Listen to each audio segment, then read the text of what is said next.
And we're live. Hello, it's Melinda from Hope When There Was None. I'm on with my very special guest, Miss Gina. And Gina, I am so happy that we finally connected. We've been having some issues with scheduling on and off. And Gina is with, oh my goodness, your organization. And I've been kind of stalking her online on Instagram there for a while, for a year or two.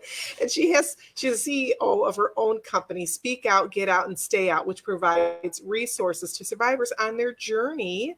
Oh my goodness, for survivors, they're just getting restarted, and so on and so on. But Gina, you have a very powerful story.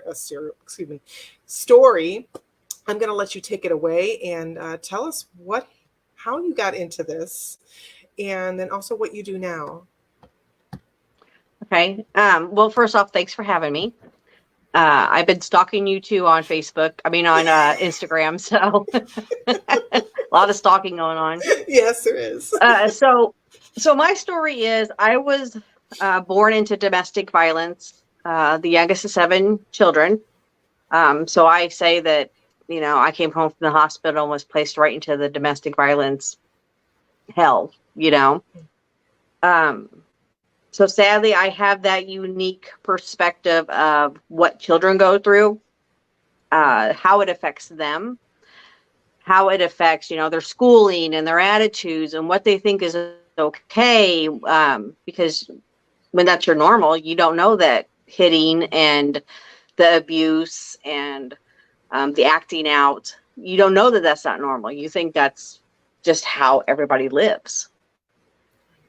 I grew up with a poor self-esteem, of course.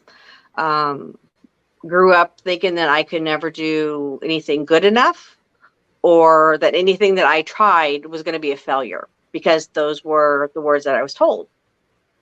And after you hear them for so many times, you believe them. You're like, why am I even trying? Why am I even going through this stuff? And I can remember on my 13th birthday that I was fine if I died. It's like, if I live, if I die, I don't care. It don't matter. Because I didn't feel like I had anything to live for. I mean, like, if this is how it is to be an adult, if this is how it is to be in a relationship, or to have somebody love you, I would rather not. Mm-hmm. I honestly remember looking in the mirror thinking that. Because I didn't know there was any other way. Right. So as I grew up and started dating, of course, that's the type of person that I attracted, was a person who was abusive. They wasn't abusive in the beginning, because they never are. But it turned into an abusive relationship. And it was a physical relationship, a physically abusive relationship. The punching, the hitting, the kicking, the choking, driving down the road with our 2-year-old child in the back seat being punched across the face. So that was normal. And it wasn't until my daughter was 4 and my husband had me pinned up against the wall by my neck. And I could see our daughter out of the corner of my eye.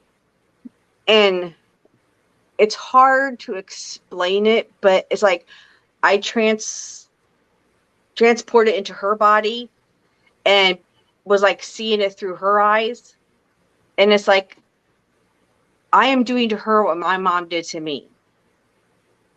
And I always said that my child would never live like that they would never have to experience that. So when that hit me at that time, as I'm being choked, I told her, I'm like, I want a divorce. Probably the wrong time to say that. Why? I'm being choked, but it's like, I get that. I can't do this anymore. It's like, I can't do this anymore. I want a divorce. This is not a marriage. This is just hell, Right. He cheated on me multiple times. I caught him at bars with other women. It was the typical toxic relationship that I didn't know was toxic. I knew it was bad. I didn't know it was toxic or that it was any different, because that's how I grew up. You knew. Right. And then once I divorced him, well, no, while we were going through the divorce, he had come over to pick up our daughter. And he proceeded to tell me, we're still married, you're still my wife, and we're having sex. And I'm like, no, we're not. So he proceeded to attempt to sexually assault me while our daughter was in the living room. Oh my gosh. I just knew it wasn't going to happen. I didn't know how, but I just knew that I wasn't going to let that happen. So my only reaction was just to choke him. I mean, just to choke him until he stopped. And once he did finally stop, the whole inside of my legs were completely bruised, where he was trying to, spread my legs apart. And so he left. I told him, you're not taking our daughter. I'm calling the police. But like most victims of abuse, I didn't call the police. But I did take pictures, and I did give them to the divorce lawyer. And within 2 weeks, he had moved out of state. So I don't know if the lawyer had said something to him, or if the fact that it had come to this point, that he's like, I need to get away. But either way, thank God he left. Yes. I was single for a while, but then I started dating somebody that was older. And it was a fairy tale. It was, stuff I had never experienced. The attention, the love, the gifts, the trips, treating my daughter like his own. It was just everything I never had. Mm-hmm. And I didn't know at the time that was part of the grooming, and that was part of what's called love bombing. And things went on from there. And then it was like slow little things. You didn't do the dishes, or you can't sit on the couch. He would tell me, you can't sit on the couch if I'm not sitting on the couch. And if I were sitting on the couch when he came in, he would say, what are you doing? Sitting on your fat Oprah watching ass? And it was just like little things like that. And it would just add up and add up and add up. To the point where you start thinking it's something you did. Okay, maybe I am sitting on the couch too much. Maybe I didn't do dishes, Mm-hmm. And with him, it was emotional. Now, I knew how to fight. I come from 5 brothers. They were all older than me. So I knew how to physically fight and defend myself, just from the whole sibling rivalry. I didn't know how to defend myself against emotional abuse. Right. So that really took a toll on me. And then my mom died in the midst of all this. So I became so depressed with, I don't know how to handle the abuse. I don't know how to handle my mom's death. And I had told him, I'm like, I'm depressed. I'm sinking, and I don't know what to do. I need help. Thinking, this is my husband. He's going to help me. And he said, and I will never forget the words. He says, I'm not in pain. I'm not living in pain. So you need to pull yourself up by your bootstraps. And it's like, okay, well, I know you aren't going to help me do anything. And, my only choice was to go live with my dad. Well, my dad was still an alcoholic and mean and abusive. Now he's verbally abusive because he's older. So I stayed, and it just got worse and worse and worse and worse, mentally and emotionally. And sadly, I attempted to take my life because I thought that was the only way out of that situation. And I thought that I didn't know how to make good choices when it came to relationships. I mean, here it's obvious this is my second failed relationship, and it's abusive. And it took me a good couple years to get back on my feet, to get to the point where I felt mentally and emotionally healthy enough to start rebuilding my life. And I do. Sorry, let me close the door. The It's dog's okay. barking. This is real life. That's all. Sorry. I knew. That's it. Look at I knew after that basically what I had to do is take everything that I had ever known growing up and do the complete opposite. Because I didn't want to be that person. I didn't want to live that life. So that is what got me to being a survivor. I did the work. I asked the hard questions. I looked in the dark places. And I didn't hide from it. So many times as a survivor and as coming out of domestic abuse, you just want to hide all of that underneath a rock in your soul somewhere. You don't want to deal with it. Right. But I knew that I had to deal with it in order for me to get better. And it was 5.5 years ago. I had remarried to a great guy. No abuse, no control, none of it. I mean, like an actual great guy that is loving and caring, and we're in this together, which is something that I've never had, right? So that was and seriously, when coming from domestic abuse, when you get that great guy, you're like, is the other shoe gonna fall? Yeah. Is something bad gonna happen here? Right. You still stay on guard a little bit. So that was something hard that I had to learn, is like, I can let go. I don't have to do that no more. That those things that I had to do to survive, I don't have to do those things no more. And I think that's one of the main things that survivors have to learn to do, to be vulnerable. Once they find somebody that actually treats them well, that somebody who loves them for them and that's not going to lay a hand on them, is to let that wall down and be vulnerable and to let them in. Because, you kind of keep them at a distance. You may love them, but you keep them at an arm's length because you're not quite sure what's going to happen.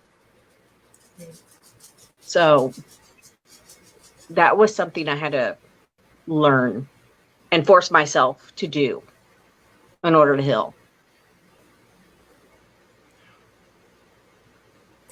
And I get that. I feel so many parts of your story are like, we could have been sisters. We could have been Oprah watching couch sisters.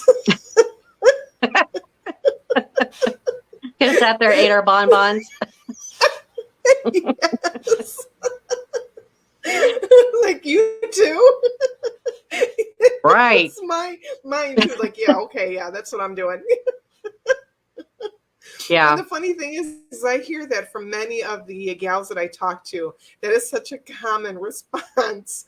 It must be all you're doing is just watching Oprah, or you're on the couch, you're eating those bonbons. It is hilarious.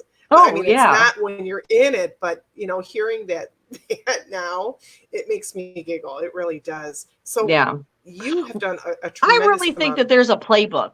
Unfortunately, that there's a playbook that these narcissist, abusive people read, and because, like you said, you talk to women that's been in an abusive relationship, and it's like, yep, that's page 12, that's page 26.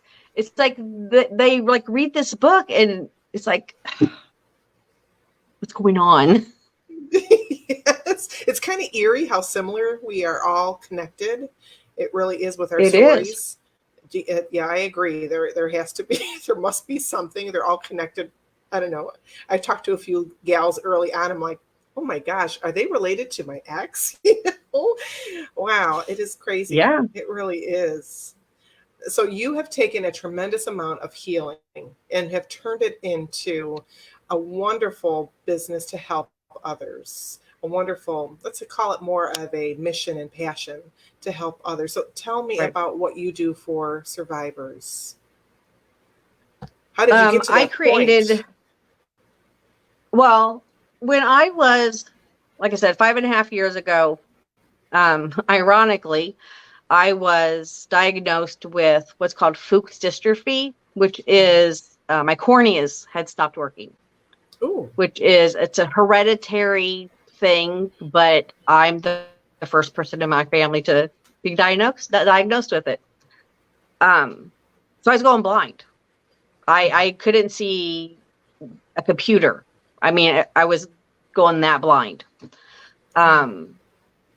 And so while I was outside pulling weeds one day, waiting to be accepted for cornea transplant, I heard as clear as could be, but in the smallest voice, I heard, do something with domestic abuse. And they always say when you hear God's voice, it's like a whisper, Yes. you know? And so it's like I stopped and I'm like, no, I'm not doing anything with domestic abuse. I have put that all behind me. I have a good life. This is not something I'm going to do. This is not my destiny, you know, because I don't want my destiny to be domestic abuse, you know. Right. I want to be like a model or a rock star or, you know, Oprah. So it's like, no. And so, you know, I'm like, it's a couple weeks and I'm still like, no. And I would still hear, do something with domestic abuse, or something would come on TV or a commercial, or I would see something on the internet. And it's like, I see you, but no, I'm not going to pull that Band-Aid off. I don't want to go there. And it wasn't until my niece, who was 2 years younger than me, when she was laying in the hospital bed losing her battle with cancer, that I'm sitting there and it's like, fine. I know she would rather be here dealing with her kids, seeing her grandkids, you know, living a life, and I'm here. You know, I'm still here alive. I get to see my grandkids. I get to see my children. And by this time I had my cornea transplants, and it's like, and I get to see them. I get to see the smiles on their face. I get to see what their little face looks like for the rest of my life. So as we're sitting in that hospital room, I'm like, fine, God, I surrender to you. I will do this. But you're going to have to tell me what to do. And you're going to have to tell me how to do it, because I don't know, you know, and you're going to have to help me heal this. So that's where it all started, was right there. Didn't know what I was supposed to do. All I heard was do something with domestic abuse. And that's a big realm. You know, it's like, but what am I supposed to do with it? So first it was, okay, I'll work with kids, because, you know, of where I came from. But that never worked. No matter how many times I try to, like, go to this program or go to this shelter or whatever, it always fell through. So I'm like, okay, apparently I'm not supposed to work with kids. So then I started working with survivors. And that is where it stuck. Because I knew, as much as I wanted to help victims, there's only so much that I could have done. And when it comes to the victims, a lot of it is law. A lot of it is the research and, you know, the lawyers and the judges and, you know, all that kind of stuff. And it's like, well, I don't have that. But I knew survivors, and I knew that I could help them heal, take those steps. So that is where helping the survivors came in. And that's when I created my company. Awesome. It's awesome. And it's funny how we push away that small voice. It's funny how we run away from that small voice. But I'm so glad you did it. And what a beautiful reason to do it. Really and truly. Yeah, and I mean, I was arguing with him. It's like, it's not going to happen. I'm just letting you know now. I know whose voice it is, but I'm just telling you, Pick another career for me to follow. Pick another destiny for me. That's not it. I get And he's that. like, excuse you, I think I know better than you. And he does. He does. Yep.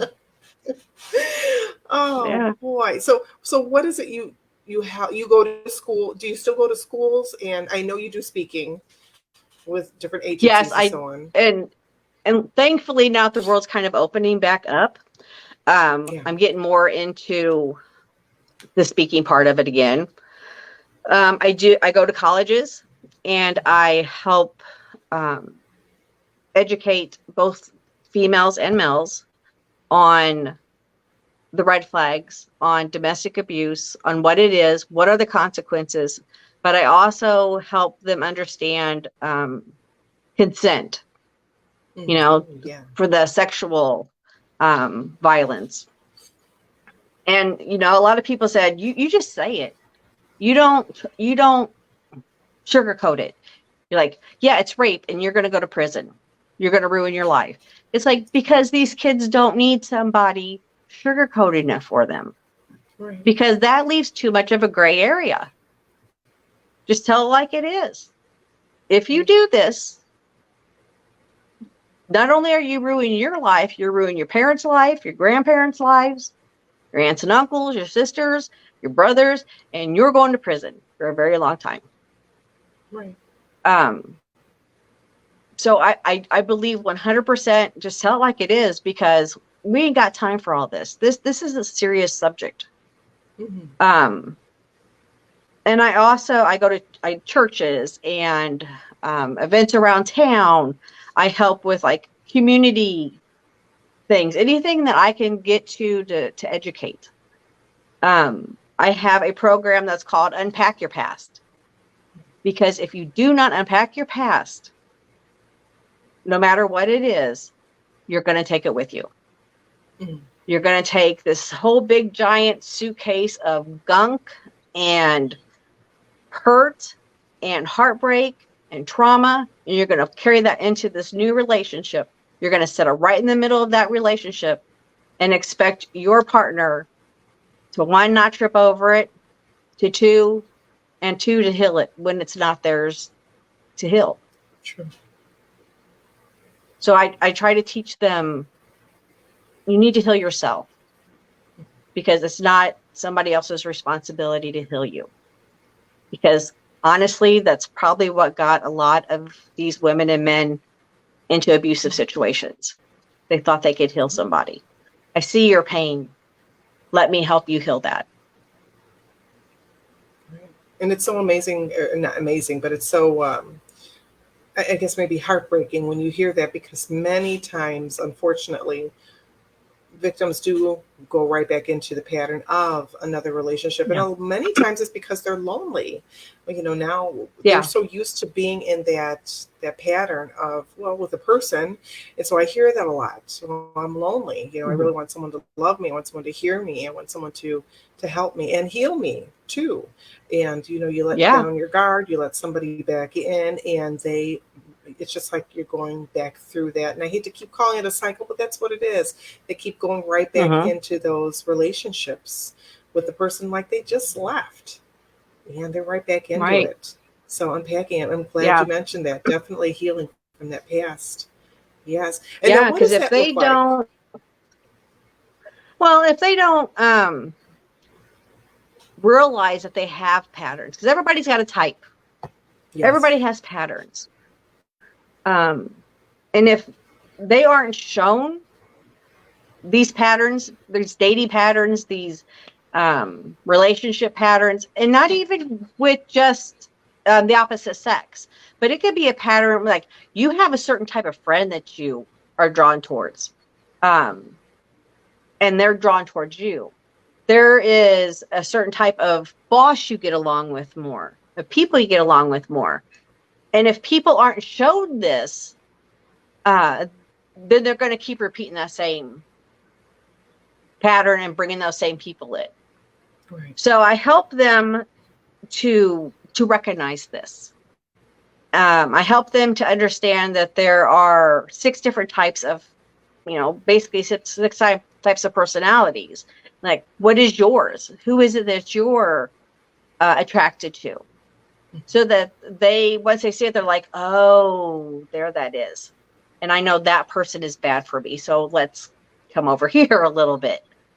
And then I help them like break down the walls. It's like the wall that they have up is, each brick is a person that's done something to them. Each brick is something that has happened to them. It could be when I was in 2nd grade, Bobby called me fat, but it hurt me. So I put that brick down here, and we just keep building on it and building on it and building on it. So I help them to take the brick out and go, okay, this brick was Bobby. And I want you to talk to Bobby, and I want you to tell him, you know what? When you were in 2nd grade, we were in 2nd grade, you called me fat. That hurt my feelings. It caused me to have a bad self-image of myself. And I want you to know that I wasn't fat. I'm not fat, and I'm not a bad person. And I also know that I'm not in 2nd grade anymore. And this brick has got to go, because all it's doing is blocking me from good things. So I help them to see what the brick was. Why did you put it in there? And how are we going to take it out? And then I try to help them. Let's replace the bad with the good. Let's change your mindset. You were talking about the loneliness. And I always use the analogy of like a baby with a pacifier. Your body is, and the baby is going to want that pacifier when it's time for you as the mom to take it from them. Right. But you know that it's important that they stop taking that pacifier, because if they don't, they're going to end up with messed up teeth, and they're going to become addicted to it. So that partner that you have left is the pacifier. And if you just give it a few nights, if you give it a few days without that pacifier, one night, you're going to realize not only did your child fall asleep without that pacifier, but you made it through the night without wanting that person. And you have to keep saying that, okay, I understand that this is a pacifier that I have to get past. But you also need to know that once you give that child back that pacifier, or once you take that guy back, or call that guy, or answer that text, you're going to have to start that process all over again, because your flesh wanted that. So I always use the pacifier analogy in that. Talk to the mom. And that's so, yeah, that does. That helps. That really does.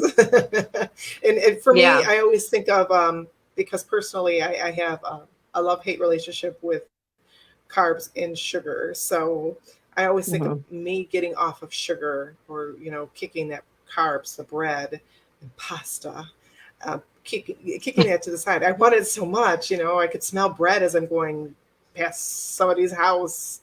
But yeah, that's so right, though. Right. The pacifier, if you could just make it. I love that. And the bricks analogy, I love that. Oh, my goodness. Thank you. So what good things do you have going on for you right now? Do you have any programs that you're going to be starting, or that you are going to be teaching, anything in the works? I do. I have a summer program that it's an 8-week intensive program that I offer. It's the Unpack Your Past program, where we meet once a week, one-on-one, and we break down those things, your mindset, taking the bricks out of the wall. What are the patterns? How do we break the patterns? I mean, there's a whole list in there, and you have that link for people to go and really look at it. But past that 8 weeks, then you're going to stick with me for the next 6 months till the end of the year. Because even though you've went through the program, there's that chance you're going to backslide a little bit. There's that chance that something's going to come up and you're going to be like, I don't know how to handle this. What am I supposed to do? So to have somebody in your corner that you can send an email to, like, hey, I need to jump on a call with you because this is going on and I don't know what to do, or, I want my pacifier again. I need the pacifier. That we can jump on that call, and, I could talk you down, and I can give you some things that you could do to, like, reshape your thinking, or, just somebody to talk to, like, okay, this is normal. This is okay. But we're going forward in life now. We're not going backwards. So what are some things that we could do moving forward to get you around that? Because there's obstacles. There's pitfalls. But take it from somebody who's been through those pitfalls and those obstacles. You don't have to do those alone. You don't have to go into those the first time when there's somebody that's already not only been there, but has come out the other side. And you are proof of that. You really are. And you are amazing for saying also that with all this, the healing's not going to be pretty. It's going to be rough. There's going to be obstacles. And yes, it is so helpful to have you as that person if somebody needs to talk. That's beautiful. Awesome. And I do have all of Gina's links. Not only are they scrolling down here, but you can find them in the comment section. So if you just want to click on any of those, you're welcome to, and just reach out to her. Find her on Instagram, find her on Facebook. Go ahead and reach out. Oh my goodness. I appreciate this time with you, Gina. It's been remarkable. Thank you so very much. I appreciate it. Oh, you're welcome. And thank you for having me. And, you do advocacy work too. So anything that we can do as a advocacy society, I guess it would be, to help women, break free, live the life they can, because we are proof that it can happen. And we are proof that the other side is amazing. Yes. You just have to get through the pitfalls and the obstacles. Yes, ma'am. Yes, ma'am. Thank you. Thank you for saying that. You're welcome. It's true. It is. It is. Yeah. And sometimes just seeing that gives people hope that there is a happily ever after out there for them, whether or not that's with a person that you're intimate with, or maybe you just got to go solo for a little while. That's okay too. We don't need that. We don't always need somebody next to us. Just rediscovering who we are, our wants and needs. And that's something that Gina can help you find. So go ahead and reach out to her. Yeah, come over, see what I got. I also have a website at speakoutgetoutstayout.com, and you can go there and you can find all kinds of stuff over there. Ooh, awesome. All right, Gina, and thanks everybody for tuning in and listening. Hope you have a great rest of your day, and see you later. Yes, thank you. Stay safe. All right. Bye-bye. See you.